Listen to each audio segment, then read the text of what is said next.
When I was in my teens, I remember asking my mom who was my dad and where was he? Like, the only thing I knew about him was his name.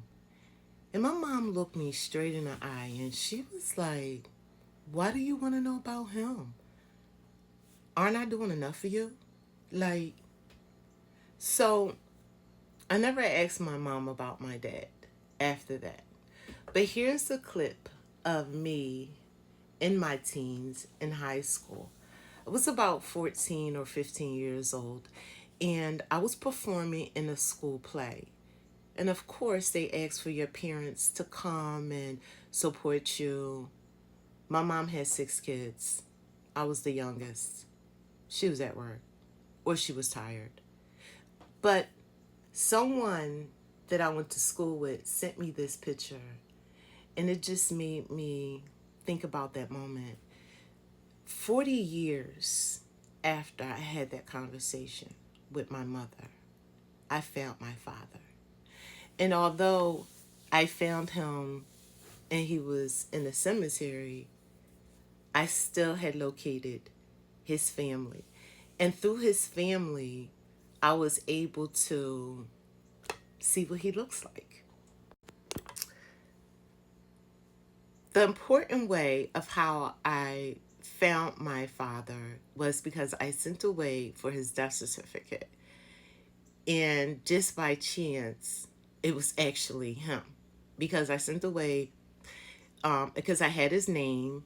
I estimated the year of birth and the year of death that he died. I just took a chance. I don't know. I took a chance on how old he was by the way my mom was moving and shaking, the choices of men that she decided to have kids by, they were all kind of like older than her. So I knew that he was older than my mother. And because I had discovered through government records that he was no longer alive, I estimated his day of death. So that was a link for me. But that's how I discovered my dad. And when I got the death certificate, I tracked his family down through his death certificate because his sister had signed his death certificate and she was still alive. But when I found my father's family, I discovered this picture. And that is a picture of my dad. I kind of think like we got the same nose. So I was just blown away discovering this, but I was also blown away with the pouring amount of love that his family had shown me and have given me once I knocked on their door and told them who I was. The next clip of them throwing a barbecue for me, a cookout for me, like 4 days after I had discovered them. This picture here is my dad's family. And this is, they threw the barbecue. Like, it was an Antoine Fisher moment. I'm trying to tell you.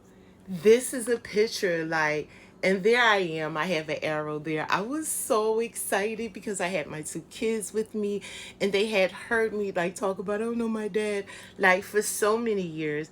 But for my father's family to get together and to do this was amazing. It was totally amazing. But my cousin, the one in the pink shirt there, let's see if I get her in the pink shirt. Her name is Crystal. Her and I like this, and she's the one that actually took the DNA test so her and I could see if we were related, and we were. So I got to, you know, listen to different stories about my dad growing up and his only living sister, Aunt Ruth.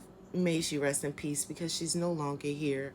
But I got to listen to all the different things about him growing up, and it was just so amazing because finally became something real. You know, it wasn't just a name and it wasn't just a thought. I finally had someone real. But I wanted to know more about my dad. Not like know more about him, but to see what it was like for him growing up. And what life was like about him. You know, because you can have stories and you can have pictures of him, but just the essence of the area where he was life in, I wanted to see that. And I created it. I found pictures using um, historical documents, and also I was able to use the federal World War One and World War Two registration for the war and his birth certificate to be able to just build just pictures of the time when my dad was born, all the way up until I think he was about 18. I think 18.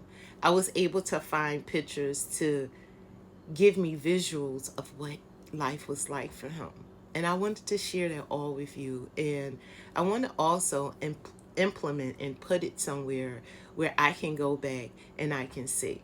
So check it out. I started with when he was born. He was born May 7th, 1926 in Newark, New Jersey. And he was born at his grandmother's house, which was his mother's mother.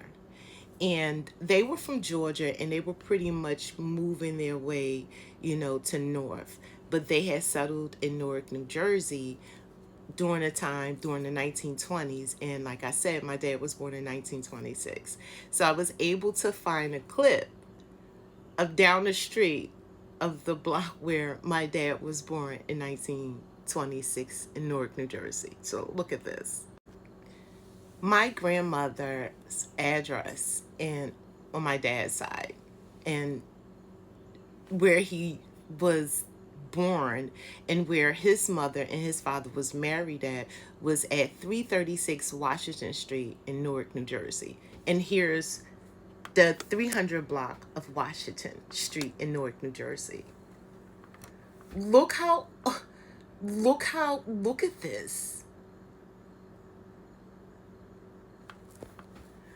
This picture is a little bit older though, than the 20s, because you could kind of tell like from the cars. But the structure of the buildings, I'm quite sure, has been there in the 20s. I think this picture is from the 40s or the 50s. I'm not sure. But the make and model of the cars is a little bit older, so it tells me the timeline was a little bit older. But the area, I can see that area. The next clip is in 1930. Now, I discovered where my dad was living at in the 1930s because of the federal census record. And it was able to tell me where his mother and him was living at the time. And my dad was about in 1930s. He was about 4 or 5 years old. And check out this clip. This is the area of 438 Poplar Street where in 1930 my dad grew up on. Check this area out.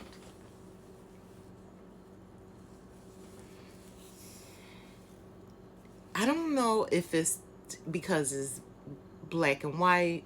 It's just giving me dreary, and just look at it. So I had to move on. And this picture here, check this picture out. This is from the 1930-ish of the area around the corner from where my dad was about 4 or 5 years old. And I could just imagine his mom or his aunts and his grandmother walking up and down this street to shop for the house.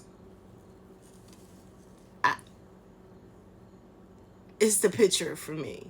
Like, but there's part two.